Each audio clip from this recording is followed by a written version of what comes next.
Hasta el día de hoy no creía, pero escuché algo. Yo no solía creer en aquellas historias, pero este día, mientras iba caminando, pasé junto a aquel lugar y lo escuché. No sé si es sugestión mía o qué es. Me detuve un momento a escuchar y ahí está. De nuevo lo escucho. Hace años, por allí de los años 60, en esta calle vivía una familia muy pobre. El muchacho estaba enfermo y debía usar una silla de ruedas por una enfermedad que no se trató de más joven. Se dedicaba a vender dulces en los semáforos y en la calle en general.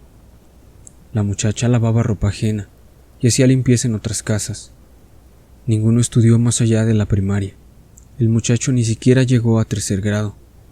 Después de algunos años juntos, tuvieron un bebé, un solo hijo que nació de aquel matrimonio. Cuando el niño nació, los vecinos, sabiendo lo pobres que eran, les llevaron ropas, pañales, leche y algunos medicamentos, cobijas, carriola, algunos juguetes, en fin, una cantidad de menesteres enorme.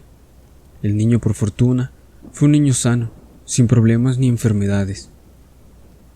Los padres eran jóvenes, tendrían unos 24 o 25 años, y solían trabajar desde muy temprano.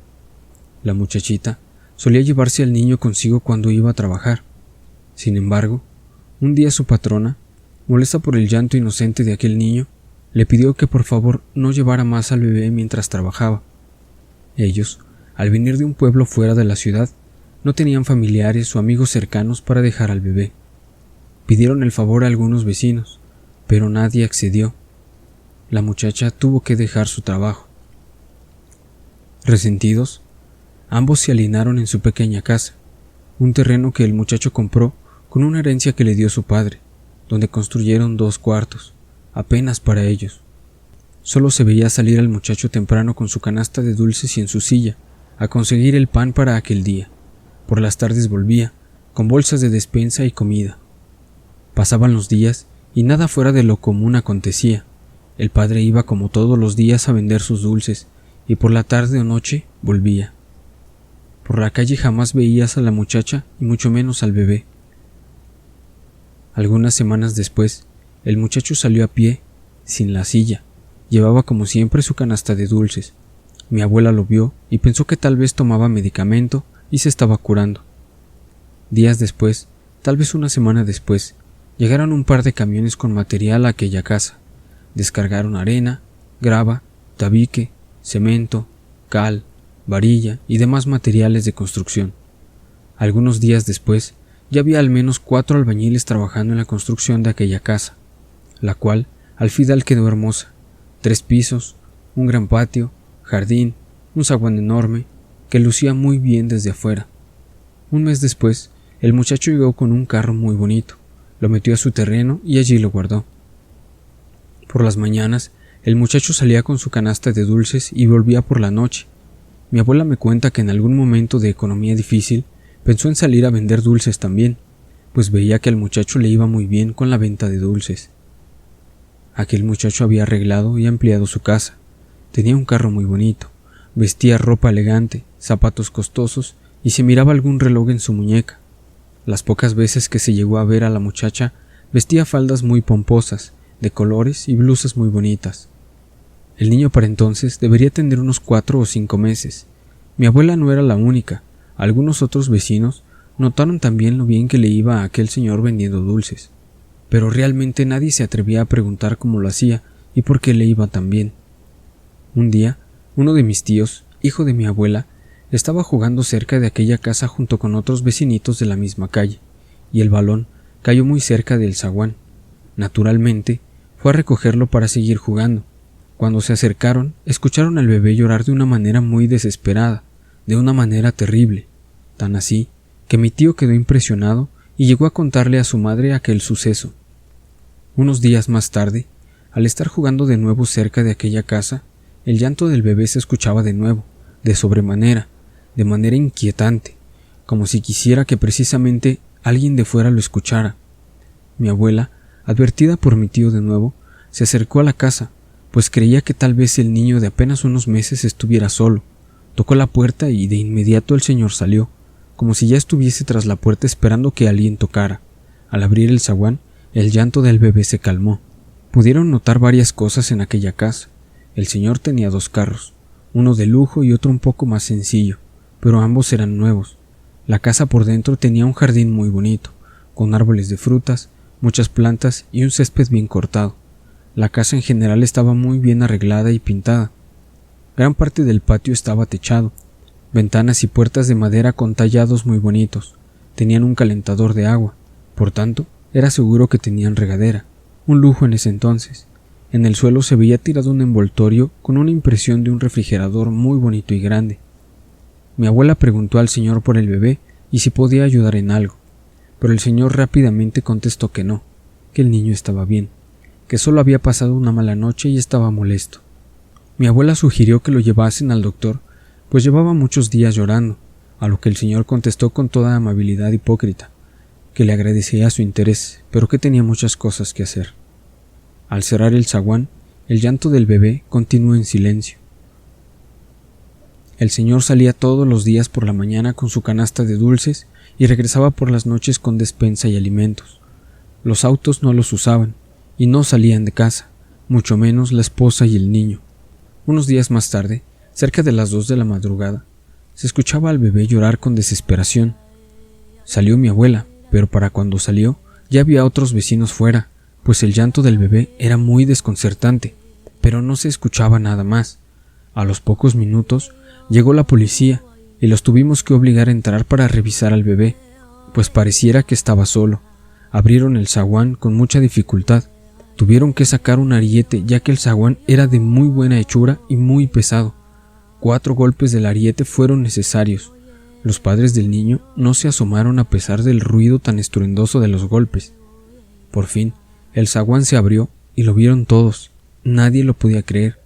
De la casa emanaba una luz verde muy tenue que escapaba por las ventanas, al mismo tiempo que se oía una especie de susurro que repetía una y otra vez las mismas 2 sílabas. Nadie se atrevió a entrar, solo mi abuela y otro chico al que la juventud le inyectaba valentía. Mi abuela se acercó a la entrada principal, pero era complicado, pues brotaba de ella un calor como si un incendio cubriera la casa. Se sentía como si quemara la piel. El viento caliente escapaba por las ventanas talladas a través de los cristales. Al abrir la puerta, un humo o vapor ennegrecido salió deprisa, para luego ser absorbido por una coladera que se encontraba en el centro del patio. No había nadie, pero aún se escuchaban los susurros.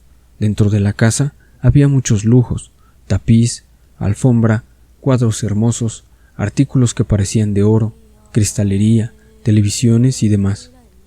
A pesar del calor tan intenso, avanzaron a uno de los cuartos, pero no encontraron nada. Parecía no haber nadie dentro de la casa. El llanto del bebé se escuchaba más bien fuera de la casa. Fue entonces que decidieron salir a pedir ayuda al policía. Cuando volvieron al patio, estaban todos intentando levantar una coladera. Uno de ellos arremetió contra mi abuela, pues les habían estado gritando por más de 5 minutos para que salieran de la casa. El chico y mi abuela argumentaron que habían estado apenas 1 o 2 minutos dentro de aquella casa. Preguntó mi abuela que qué intentaban hacer, a lo que respondieron que la coladera se levantó. De ella se asomó el papá del niño y al verlos, asustado volvió a cerrar la tapa de la coladera. Cuando por fin lograron abrir la coladera y asomarse, no lograron ver más que espesa negrura, pero nada más. No se escuchaba algún ruido, ni emanaba ninguna luz ni olor. Cosa rara, pues era un desagüe, una coladera del drenaje. Aquel valiente joven dijo que él podría bajar, que le pasaran una cuerda y una linterna. El policía rápidamente las trajo. Amarraron al joven por la cintura y comenzó a bajar por una escalera que había en una orilla de aquel desagüe. Al apuntar abajo con la linterna, dentro de la coladera, no veían nada, como si la luz no atravesara la negrura de aquella cavidad. Todos miraban desde arriba el descenso del joven. Cuando la oscuridad envolvió por completo al joven, un grito horroroso se escuchó y rápidamente jalaron la cuerda para subir al joven, pero la cuerda ya no sostenía a nadie. Un humo negro comenzó a salir de allí y el olor se tornó insoportable. Hubo quienes al sentir el aroma se volcaron a vomitar. La negrura del lugar se dispersó y pudieron por fin ver el fondo de aquella cavidad, pero no se veía rastro ni del joven ni de los papás del bebé. El susurro de la casa se silenció y la tenue luz verde ya no estaba. El calor ya no se sentía. Ya siendo casi las 4 de la mañana, más bien el frío adormecía hasta los huesos. Al no saber qué hacer, esperaron a que llegara la mañana. Con los primeros rayos del sol, un par de investigadores, quienes con miedo bajaron, al bajar encontraron una especie de habitación o cuarto, donde se podía ver a los papás sentados en una especie de tronos de madera, al frente de un altar donde se exhibía una figura de un demonio rodeado de velas y glifos pintarrajeados en las paredes. Los investigadores tomaron algunas fotos y arrestaron a ambos padres. Dentro de aquel sitio no había rastro de algún bebé ni del valiente chico quien acababa de entrar allí apenas unas horas antes. Los padres confesaron haber vendido el alma del bebé al diablo a cambio de riquezas y la salud del padre. Sin embargo, hasta donde se sabe, fueron sentenciados por el asesinato del bebé, ya que se encontraron las ropas del pequeño llenas de sangre en uno de los cuartos de la casa, junto a inciensos, cartas, velas, figurillas demoníacas y quién sabe qué cosas más. El ritual fue llevado a cabo cuando el bebé tenía 3 meses y 3 días, según comentaron los papás. Sobre el valiente muchacho dijeron que el demonio se lo llevó por meterse en donde no debía, que por esa razón jamás se encontraría en su cuerpo. Y así fue. Aquel cuarto demoníaco no tenía otra salida más que la alcantarilla.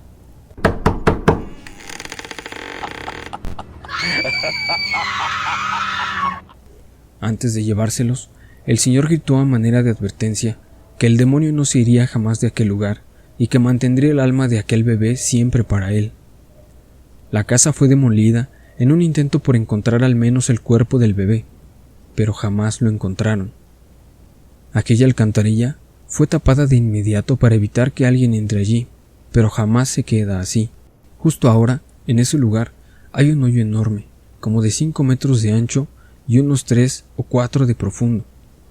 Pero cada vez que es tapado, a los pocos días se vuelve a abrir. Han rellenado con tierra, piedras y concreto, pero siempre se vuelve a abrir. La explicación es que las corrientes de agua subterráneas deterioran el terreno. Vaya, no somos tontos. La última vez duró tapado apenas 9 días. Desde entonces ya tiene como 15 años que no lo han rellenado. Solo han puesto una cerca alrededor, ya que es peligroso para los niños que juegan cerca de allí. Algunos muchachos bravos, ebrios, por apuestas o porque retan su orgullo, han entrado, pero todos narran lo mismo. En el interior es solo un tubo de drenaje, no hay habitación alguna ni nada que se le parezca. Mi abuela cuenta que jamás volvieron a saber nada de aquellas personas, solo que serían llevadas a algún hospital psiquiátrico, pero aquel hospital al que fueron llevados no está en ningún registro público. Al preguntar sobre los investigadores en la estación de policía, alegan que allí jamás han trabajado personas con esos nombres. Por tanto, las fotografías, los investigadores, el chico, los padres y el bebé están perdidos para siempre en el misterio. Ten en cuenta que cada tanto a cualquier hora del día, y si pones atención, aún puedes escuchar el llanto del bebé y percibir el perfume de aquel demonio. Yo no creía, hasta el día de hoy.